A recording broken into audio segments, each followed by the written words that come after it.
Yeah, I'm chasing this paper, my boy. Wanna ring like the Lakers, my boy. Say all that you're doing, I ain't gotta do it, I ain't gotta chase it, my boy.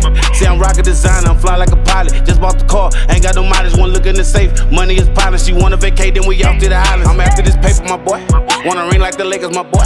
Say all that you're doing, I ain't gotta do it, I ain't gotta chase it, my boy. Say I'm after this paper, my boy. Wanna ring like the Lakers, my boy.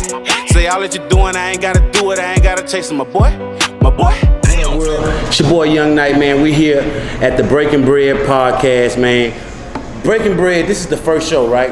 And Breaking Bread, I wanted to start this show because I wanted to interview artists, small business, people that create all type of things. If you got anything that you want to promote, I want you to do it here on my show. Breaking Bread, the term is brought from old terms. Now, back in the day, most times if you hear Breaking Bread, first thing gonna come to your mind, money. You're gonna be thinking, oh, I gotta somebody break bread, yeah, give me some money. But if you look at the term, if you take back, if you do your research, back in the old days, people used to break bread. It used to be a very important thing that they had to do sometimes because it could stop a war. It could literally stop a war if two people come together, sit at a table and feast over over a meal, and that could stop problems, or it could lead to adulation, celebration, or whatever. So that's why I come up with Breaking Bread. Right before I drop my project, Home Cooking, that's getting ready to come out and it's finna drop very, very soon. Breaking Bread is brought to you at the station, the seafood company. You understand what I'm saying? Right here at 8604 Highway 6, Houston, Texas. I would love for you guys to pull up. As you can see, we got a lot of room for a live audience. All right? Now today, we're gonna interview my homeboy.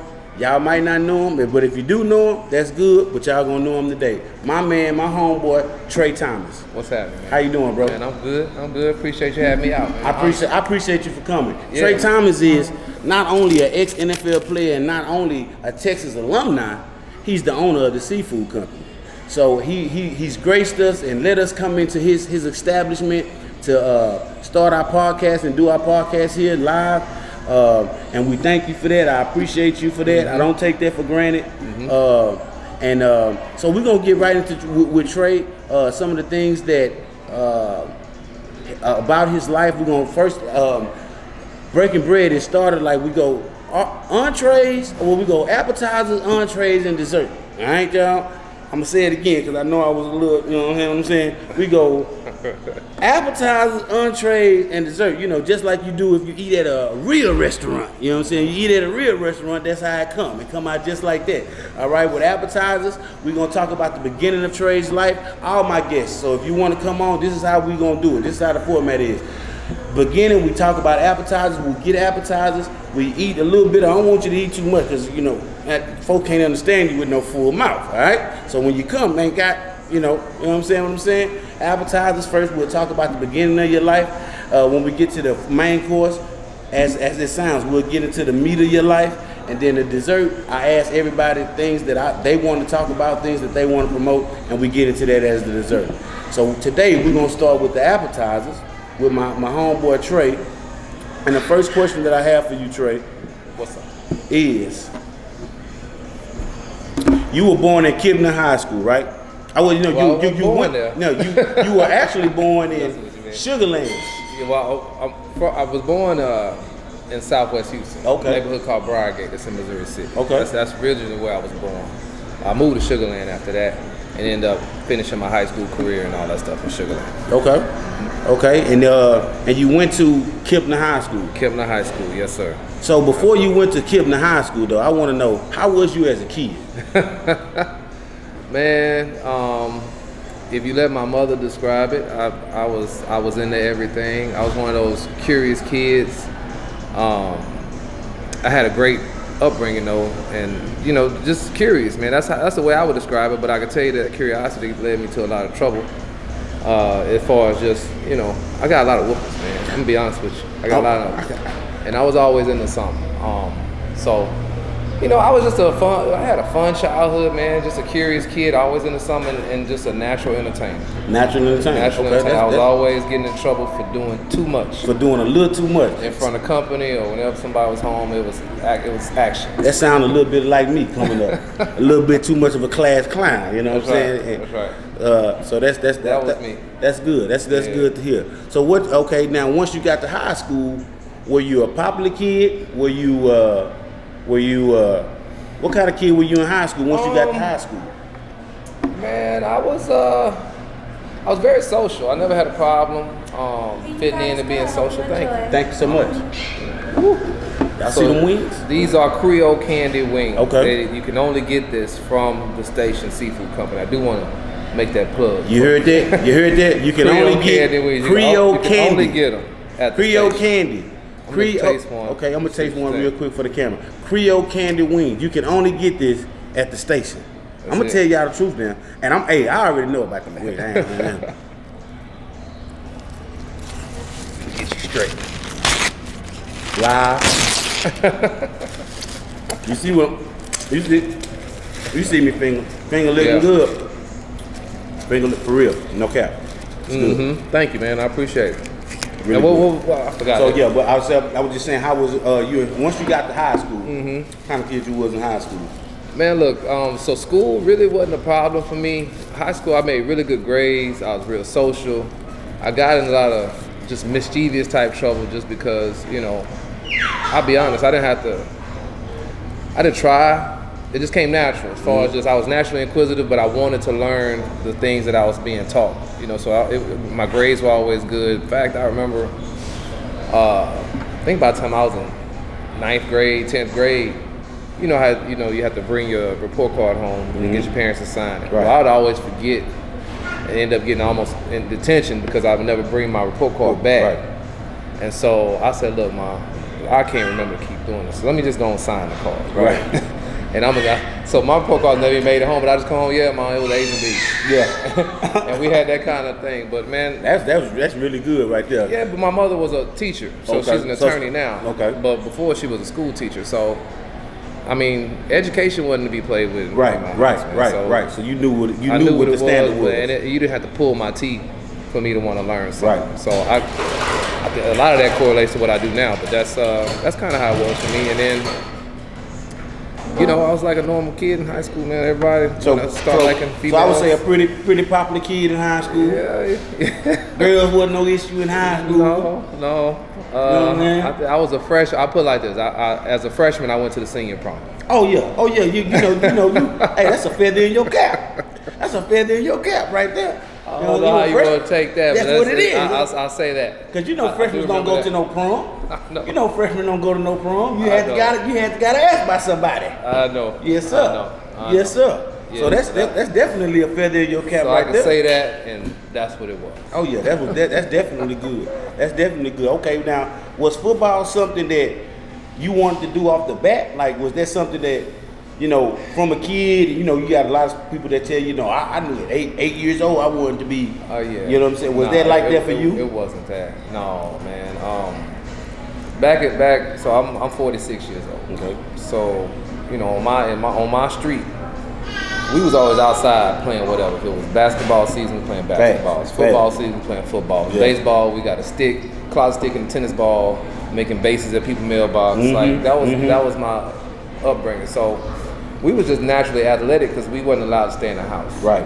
So we was outside playing sports, and I was just naturally good at it. I wouldn't say I got serious about maybe the prospect, not even pro, but just going to college. My junior year, I just started getting a lot of mail from major colleges, and you know, it started getting serious. I'm like, these boys really want to send me to school. Definitely.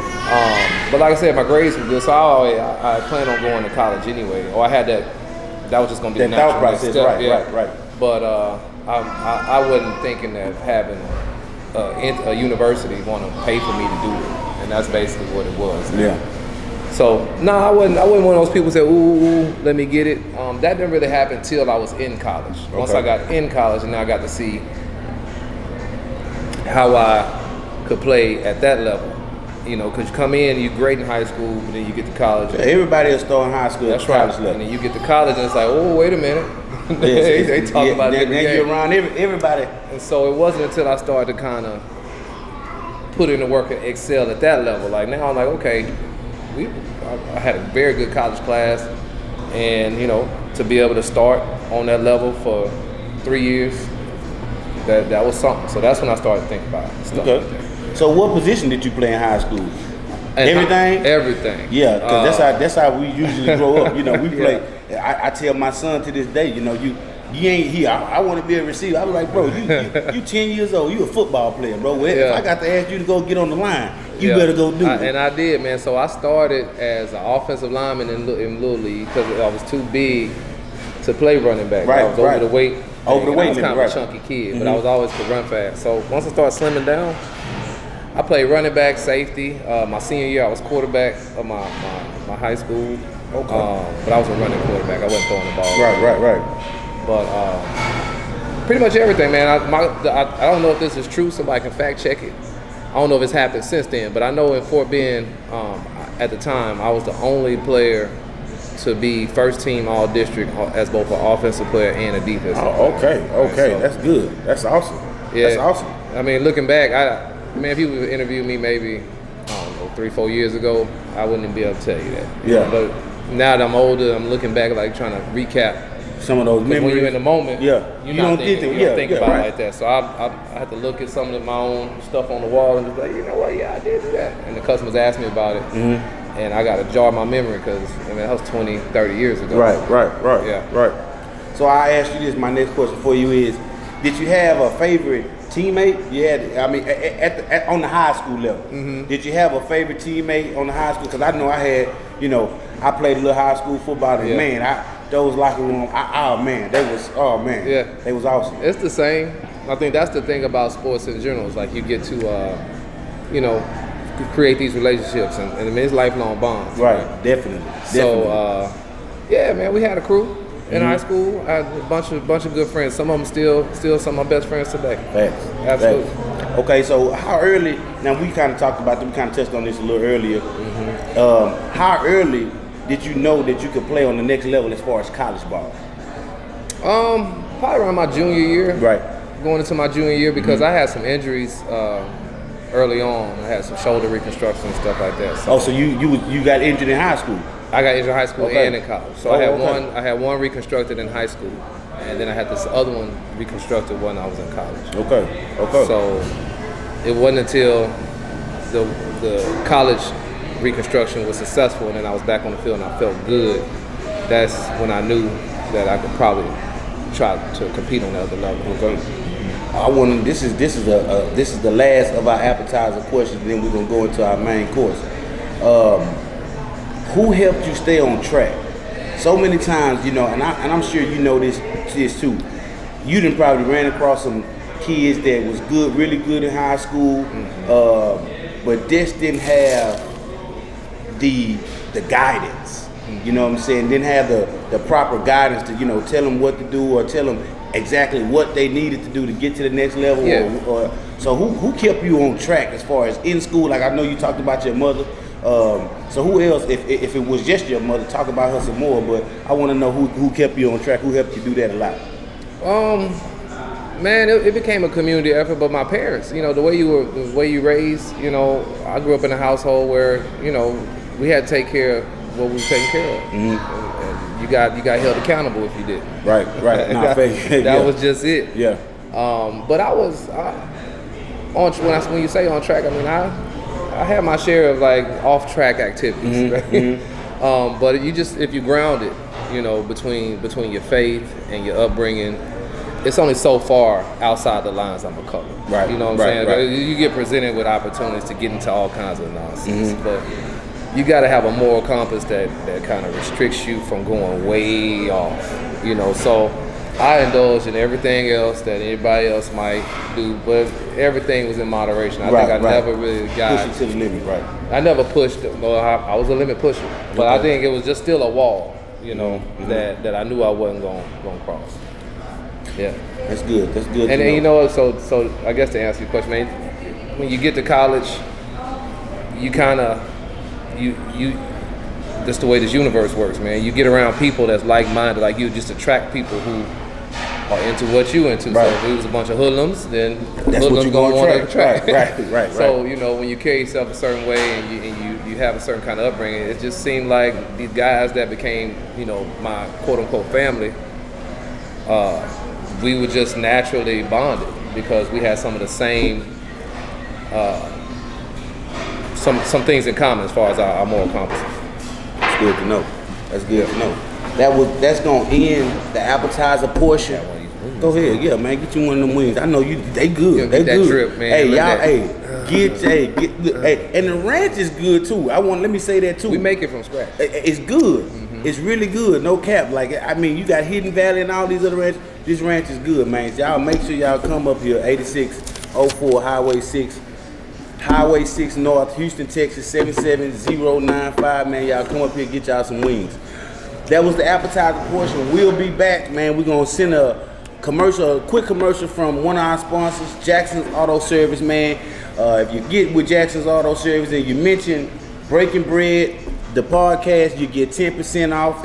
He's a mobile mechanic where if you wake up in the morning and car don't start, get with Jackson's Auto Service. Oh, you on the side of the road. Oh, your tire flat, dang, or something. I don't know what's happening. You just seen something on the dash go off, and your car stalling. Call Jackson's Auto Service. He'll come out there to you, and he'll rectify that problem for you right there and get you back driving. All right? So we're gonna take a brief break, and we'll be right back.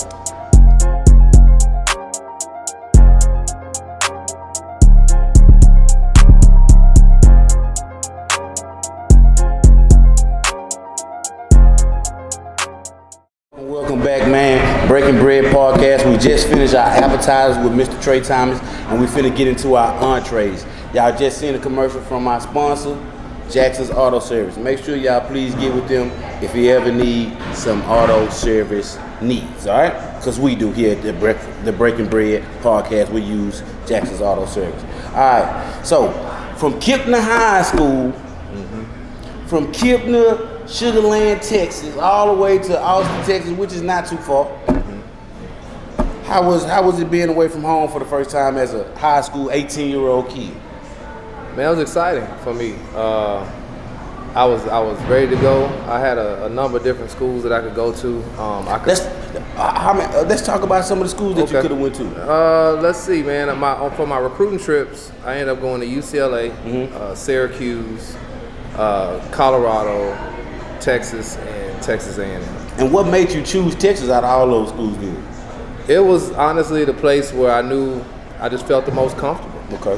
But it wasn't any rhyme or reason other than, you know, having the opportunity of being sought after like that at a young age.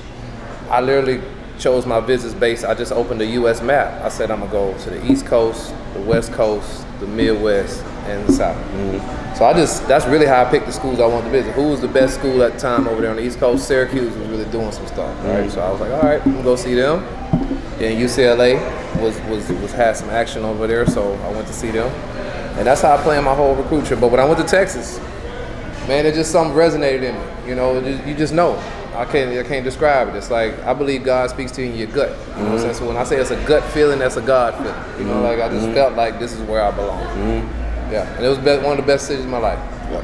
Texas, I got a nephew that just went to Missouri, just signed to Missouri State. So Texas was one of the schools that shot at him. So I liked the Texas. I wanted him to go to Texas. But he got to choose his own path, and so that's something he did. It's gonna all turn out all right. Definitely. So college ball. How you played? You got to play for Texas. What did you get recruited for? What position did you get recruited for? So you ended up going to school and playing safety. That's right. And you love safety. Favorite position? In hindsight, I was like, man, maybe I should have played offense. Yeah. Maybe because I was actually better on offense, in my opinion, all in high school. But a lot of those times, during that time, being an athlete, especially being a black athlete, they pigeonhole you. You know, you didn't see a lot of black quarterbacks. You didn't see a lot of blacks in especially certain at the positions. because you went to school at what time? When did This was 93. This was 93, so yeah, we still kind of in that time where, you know, the black quarterback can't lead no team type. And not that I want to play quarterback, but it was just more like, you know, this type of athlete is going to play this position. That's right. Right.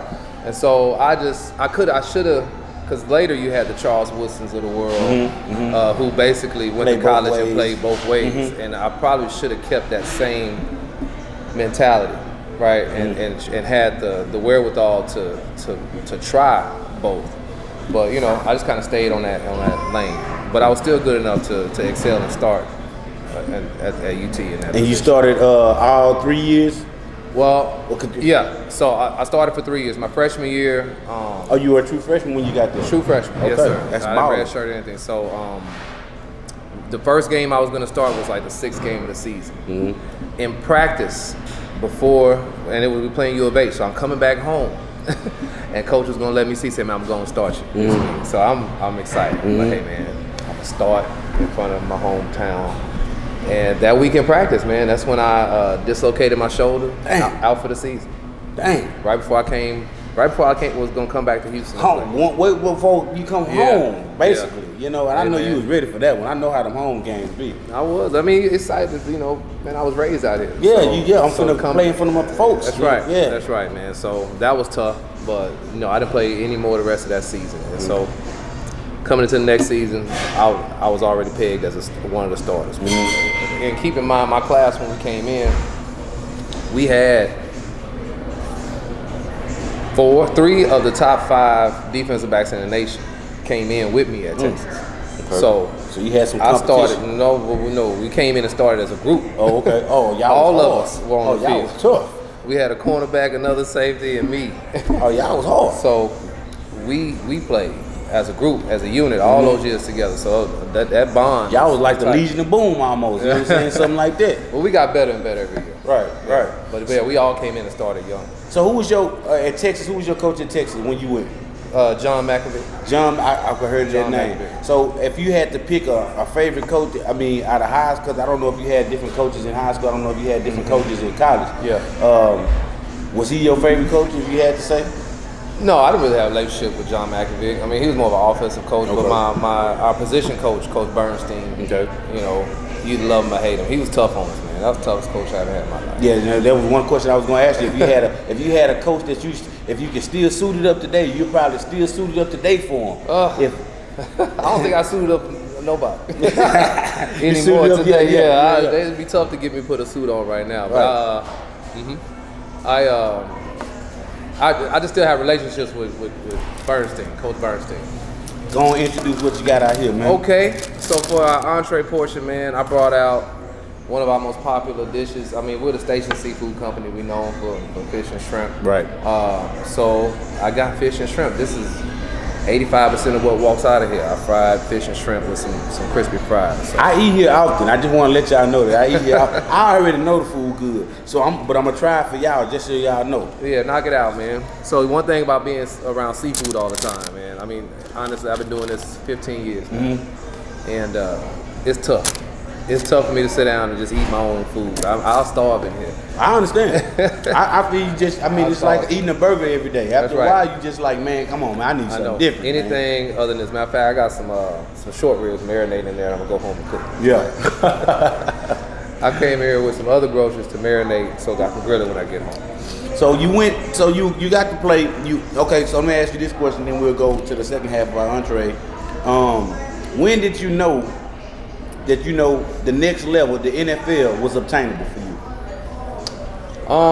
You start getting agents calling you, and you start knowing, like, there's different services that's project. They have these projections about where you're gonna be.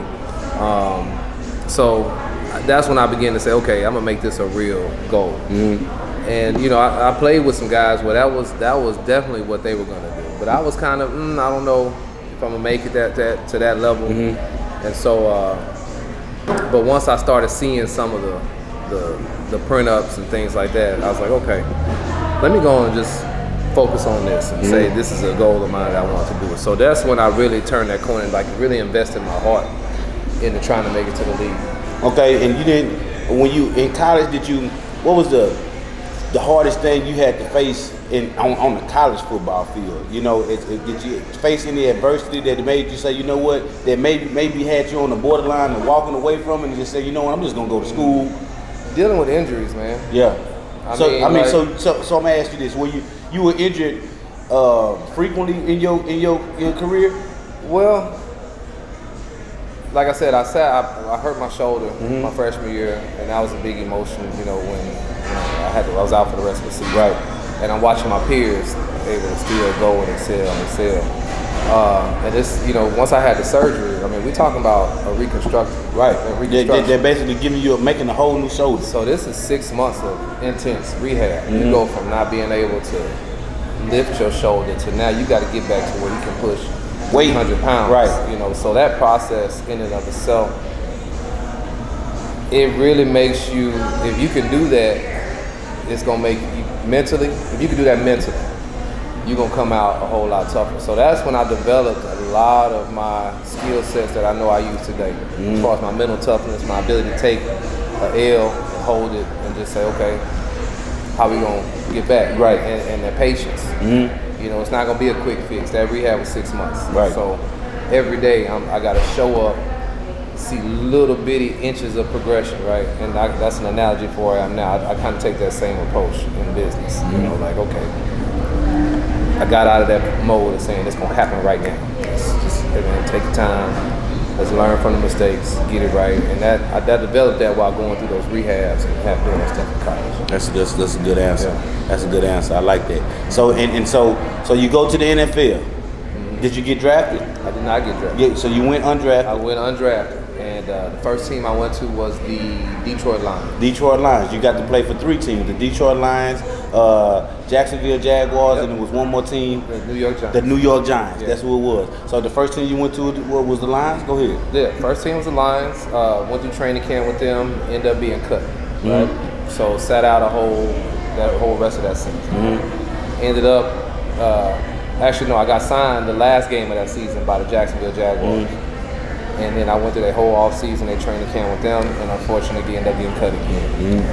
Then I ended up going overseas to Europe, and I played in the NFL Europe League, and over there, that's when Jim Fossil, who was the coach of the Giants at the time. No, Jim Fossil. He familiar with him? Yeah, he just basically called me up and said, hey, I want you to consider coming here after you finish with the Europe League. And so right after the Europe League, I never even came home. I flew straight to New York from Germany. Right into home flight. Yeah. So, but I'm saying, I was already in Germany playing. Right. I finished that season. I got that phone call right before the last game in Germany. And wow, like he actually invited me to come finish out. They were doing like a mini camp. Yeah. He said, look, I know you're playing right now. I know you're gonna be tired. Come on in.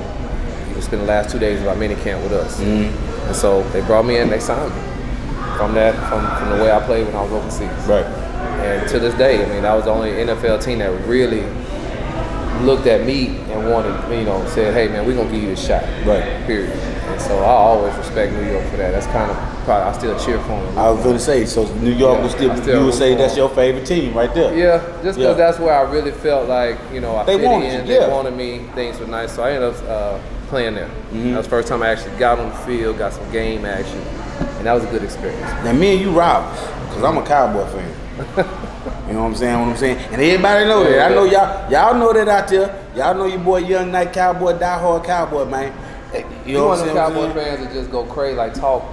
But I'm a realist. Now don't get me wrong. I'm gonna talk my noise now. When we doing good, but I'm a realist too. When is that exactly? Well, that's the thing.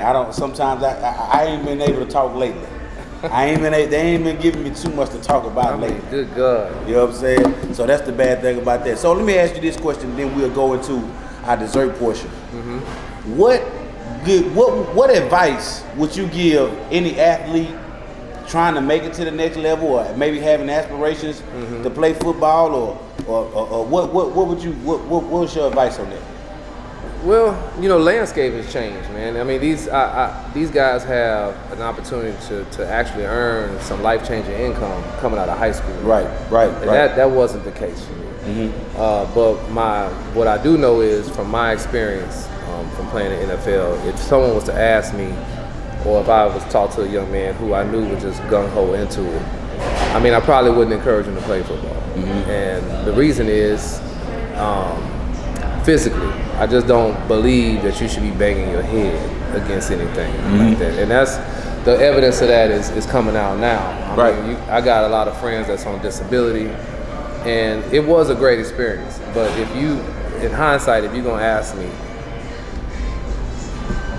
was that experience worth some of the things I know that I'm dealing with now physically that's only gonna get worse with no help in sight, right? Like, I got things that just gonna keep degenerating, period.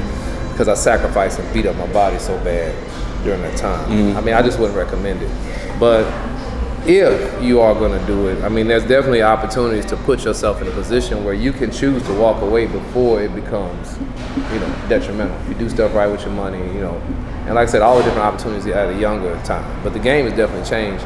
But as far as me, I wouldn't encourage people to pursue football. That's, you know, there's a lot of things that I just don't agree with anymore because of my experiences. All right, and this is the last question, and then we're gonna go into our dessert portion.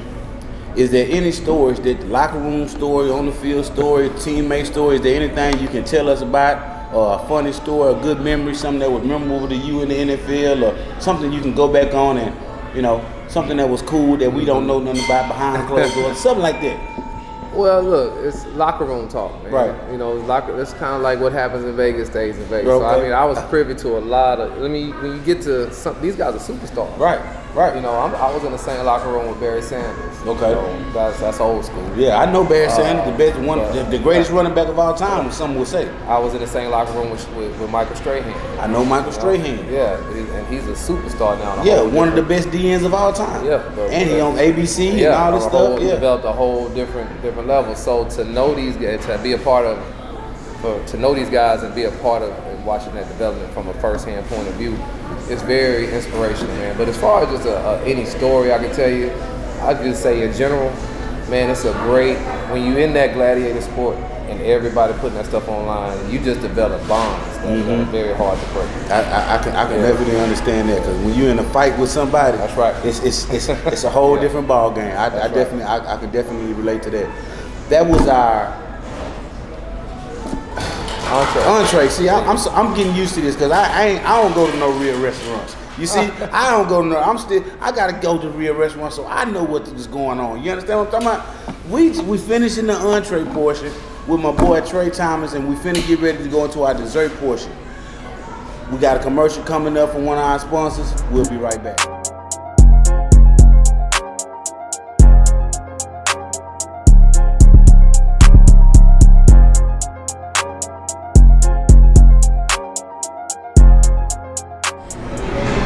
We back, Breaking Bread Podcast. Your boy Young Knight. I am your host. I'm here with Tre Thomas, and I'm glad. Hey, y'all seen our sponsor, Jackson's Auto Service. Please, if you got any auto service, anything going on with your car, please, I'm imploring you to get with Jackson's Auto Service.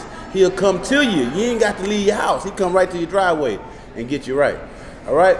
So we're gonna get into our dessert portion of this, man. And the dessert portion is the portion that we talk about whatever my guest wants to talk about the most. You know what I'm saying? So the first thing I want to ask you is, why seafood? When you came up with this company, why? What made you choose seafood? You could have made a burger joint. You could have made anything. What made you choose seafood? I came into this with high aspirations, man. Okay. Like we talked about high school and college, so I didn't come in from, as far as a book knowledge standpoint, not kind of understanding. And plus I worked in corporate America a little while too, so all that to say, I studied what I wanted to become. So although I like cooking, I'm in the kitchen, what made more sense? And so I was always after something scalable and something that could multiply. I knew I wanted to build something that was franchisable. Right. And so there's a list called the QSR Top 50, and that's the Quick Service Restaurant Top 50. This is the publication for people in my industry that's got franchises. This is the Bible, right, for that industry. And for all food industry? No, just franchise, multi-unit brands. Okay. Multi-unit brands. Okay. So When I started this business, there was only one out of the QSR top 50. McDonald's was the first, number one. All the way down, there's all these brands. KFC is a part of this group, Taco Bell, Panda Express, right? So to be on that list, to be on that list is like you've arrived. You right? own, yeah. So there was one seafood company that was on that list. And at the time, I don't even know if they still, you heard of Long John Silver's? Yeah, I heard of Long John Silver a long time ago. I don't know if Long John Silver's still around. Right, they weren't. It's not, I don't know. I ain't seen one in a long time. Long John Silver's was the only seafood place that was on there. On the top 50. So, I saw that as an opportunity. Yeah, that's smart. And the other reason is, at the time I was making seafood out of a food truck. And I just felt like if Long John Silver's is on this list, and I'm tasting my food, I'm like, shit. I know I can be get on that list. Yeah. If people are open Long John Silver's, I'll be damned. Like so. And Long John Silver's is fairly like a fast food fish place. Yeah. This is more. It's more like gourmet to me, if I can say. Well, that. it's hand. We make our own sauce from scratch. You got a homemade batter that I use. So, but what I did is I married the two. So you're right. We do a lot of things that give it. That's easy to execute. Everything comes out here in 8 to 12 minutes. That's the standard. Yeah. For everything on that menu, we got to be able to execute it in 8 to 12 minutes. So that is more of a fast food concept. So the test was over the years developing a system to make that the same every time. Right. And that comes from scaling, right? So bust this bag open, do this and do that. Don't need to have no creativity back there. Just teach people how to run the play. Right. Design the play. Hey man, run this play every time. Just do this. And the good people that have been with me as far as kitchen personnel are the people who understand that. And so we do a lot of things that make where anybody can come in there and produce the same food. Hence, becoming a franchisable brand. And my aspirations is to make that QSR top 50 as a seafood company. Right. So I'm gonna ask you this: what's our progress on making that QSR? I was on my way at first. So I started the brand as Catfish Station. Okay. Started from a food truck and opened a drive-through only concept. And really, this is in 2011. First year, man, we did $850,000 in sales. Oh wow. So coming from a food truck and having that kind of success right out the gate. That's woo. Yeah, but imagine that's like giving a 15-year-old $1 million and saying, okay. So I mean, there was a lot of mistakes being made because we were making money, and we were just trying to figure it out, and so you had to take that, right? So I went from that to I was approached by a potential investor who wanted to grow the brand through franchising. So this is about 2017 now, and I opened 10 stores in about 2 years. Wow. And that was way too fast though.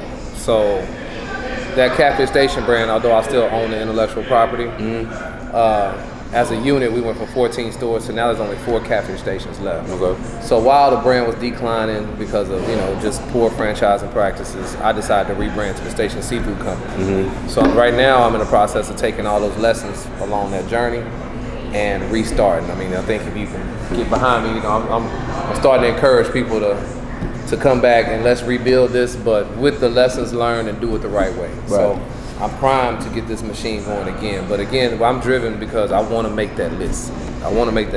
That's my goal. So I ask you this, because we're talking about challenges and stuff. What does it take for anybody that's inspiring to maybe have them a company or to do anything like that? Just to get into the food industry, what kind of advice, what kind of challenges could they face going into the food industry? My first advice would be, if anybody wants to be in this business, get involved in a restaurant. Because a lot of people come to me and say they want to do something like this. And they never really been in the trenches like that. Right. And so I would say work for a company that you desire to be like. So, if you're a baker and you think you got a cold recipe for some cakes or something like that, go work at, I'm trying to find the name of it, go work at a Krispy Kreme. Or a House of Pies or something like that. There you go. And do a deep dive. Learn as much as you can. Be in the industry, and then you can develop your own skills based on seeing somebody who's already done it, the right way. And other than that, man, I mean, you got to have a lot of tenacity and a lot of passion, because you're going to take some losses. I mean, there's no way you're going to do anything in life and not be able, and not have some disappointment. So if you built right and can take that, you'll know by going through it. Because if you're not tough enough, you're gonna quit. I understand so that. By you not quitting and still staying with it, that's gonna tell you, that's gonna be your testing ground to make sure you built for this game. Now that leads us into my next question, because one of the things that we talked about was hard work and faith. So I want to know, how does your faith tie into your hard work? I'm gonna say it's the opposite. Okay, man. your hard work ties into your faith. Well, okay. I'm gonna say that for this reason. I was one of those people. Yeah, I was raised going to church, and like we all do, you kind of fall off, But really, I went through a period where I had to know God as myself. I couldn't be told who God was. I kind of had to experience it for myself, and that comes from detaching from the traditional ways we taught about religion, especially for black people. And then just doing a deep dive and saying, okay, man, who is God for me? That's good. And cutting off and allowing myself to experience it and develop my own truths. And so I was always somebody who worked hard. Like, that was just something I just did. But it wasn't until, I would say, maybe 3 or 4 years ago, where you hit some walls in life and you start seeking out who God is. And during that journey, so like the hard work, that's one thing, but hard work without the God part, it's just hard. You're gonna bang your head, you just bang it against a wall, man. Talk about it. And so it wasn't until I had to respect what God was doing for me, and having the patience to say, man, you going through this for a reason, and don't give up. And that came from the God part, merging that and saying, man, look, it ain't ever a reason to panic, bro. It ain't ever. If you keep working hard with knowing that God, whatever you're going through, God got you. It's gonna mean something later. I can't. It's so many stories where I can tell you, I thought I was at the bottom, and like, why am I going through this? And then only to come out and be like, ooh, I'm glad I went through that. Right. So many times, man, when you're at the bottom, there's words written down there for you to read. That's why you're down there. Look around the bottom and start reading the messages that are down there. So when you back up, you can start using them. Take those same lessons from the bottom to the top. And so many times we'll be at the bottom and start self-loathing, start blaming God, blaming ourselves. No, you're here for a reason. Experience that low point to its fullest, because you ain't gonna always be there. Right. But when you come back out, you should have the knowledge so you can at least avoid that same pitfall. And that's the thing. So God has just played a role as far as that is concerned for me. Understanding that, man, if God got you, I'm not gonna overreact to something. You're gonna be good. I'm gonna be all right, but I do need to keep working hard. But working hard with the understanding that God has got me. Right. So I can't fail. And if I don't obtain what I think I want, maybe that's not what God had in store for me. It wasn't His will. But either way, I'm gonna end up somewhere where I know God is meant for me to represent Him and to use the gifts and talents to glorify Him. So I'm just on the ride now. I know what I want to do, but if it don't happen, that's cool. But it's in me. I feel like why would God give me what I want? Unless what I want is gonna hurt me. Right. And the Bible does tell us. I mean that the Bible, because I've been on a religious journey myself. You know what I'm saying? Just finding God for myself. That's right. You got to do it for yourself. You got to do it for yourself. That's so important to me, because so many times, like you said, black people, we go to church and we think that's enough. Or we just read a couple of scriptures and we think that's enough. It's important to establish a relationship with God and a personal relationship with God. So you know Him for yourself. That's right. And that's so big. I think that's a poignant point that you just made right there. I think that's very poignant. Because you go places, man. You ever been some places in your life and you look back like it couldn't have been nobody. Some being, some entity, some energy is looking after me. Something you can't explain it because there's no way. Yeah, and you can't. And then when you start to experience that enough and truly believe it, it becomes hard to not be excited even when something bad happens. Like saying, I don't know. I just know I'm coming out of it. It's facts. But and then, you know, you go out with a certain kind of confidence, like, well, let me talk to this person. Let me talk to this person. Because the other thing is, you know, God works through people. Facts. So, you know, sometimes we might be embarrassed we're in this situation. So we want to ask somebody, no, man, step out. Be who you are. Tell your story to other people. You never know who you're talking to. That person might have just be sitting here like, you know what? I'm looking for somebody's help today. Right. Because God cold like that. Yeah. He cold like absolutely. So, you know, that's really kind of what I've been experiencing here recently, is just being comfortable with my relationship and having the wherewithal to go out and step to certain people, or step to certain situations, and it's just unfolding. And, you know, my job is to have the patience to let it run its course. That's good. And not force it and not push here or there, you know, and that's the wisdom. And that's the area I'm trying to, where you can have the wisdom to know you in a moment, right? And just, all right, that's where I'm trying to work on, because then I get excited. I think that's go time. You know? I think we all get to that point. I think we all get to that point. That was our dessert portion, man. Look, and you said 4 chains are open right now, right? Of the catfish station. Right now, how many chains do we have of the Station Seafood Company? Just one. Just one. But okay. 8604 Highway 6, Houston, Texas. Pull up. This is the only one right now, but this is the best one right now. We have 2 more slated for the next year. Okay. So within the next year, there should be 2 more under construction. But I'm going to actively sell this concept here in the next couple of months. You'll start seeing more information about just being able to come do it. Like, how do you be a part of this business and going through that process? And here's our dessert, man. We didn't get to show y'all our dessert. We almost up out of here. But let me show you. Talk about it. This is the whole story. So I got to tell this story, right? Go ahead. This is another unique thing that you only going to get at the Station Seafood Company. I've never seen this before either. Okay, so what this is, we used to make bread pudding from scratch. Okay.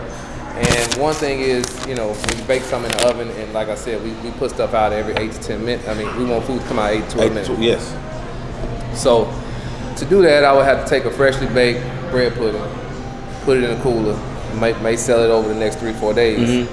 That means I got to put it in the microwave. I wasn't really a big fan of doing that. So I was considering saying, man, let's just take bread pudding off the menu, because I don't even like serving it like that. Right.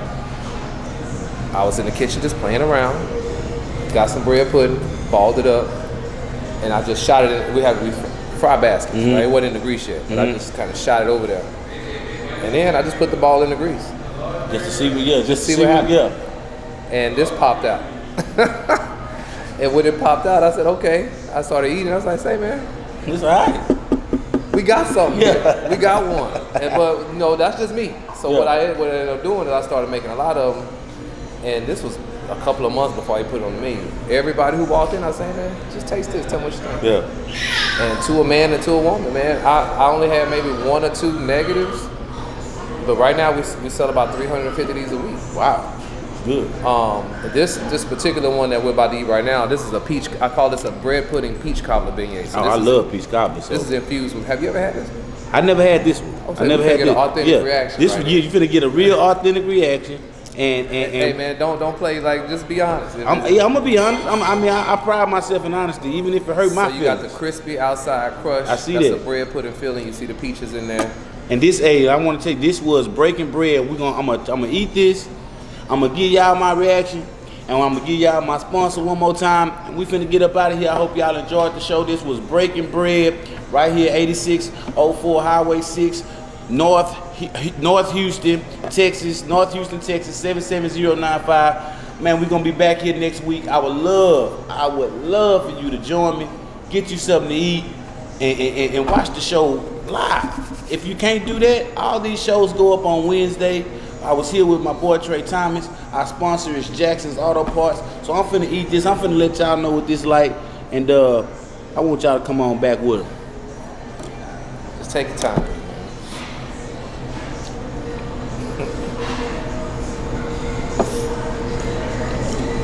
That mug bad.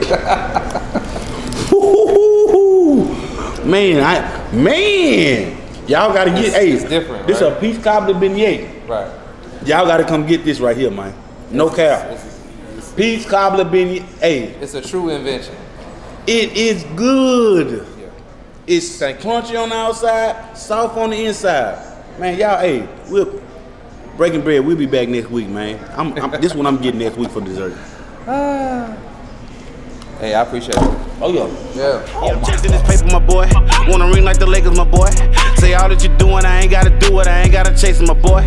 Say I'm rockin' designer, I'm flying like a pilot. Just bought the car, ain't got no mileage, one look in the safe. Money is piling, she wanna vacate, then we out to the islands. I'm after this paper, my boy. Wanna ring like the Lakers, my boy. Say all that you're doing, I ain't gotta do it, I ain't gotta chase it, my boy.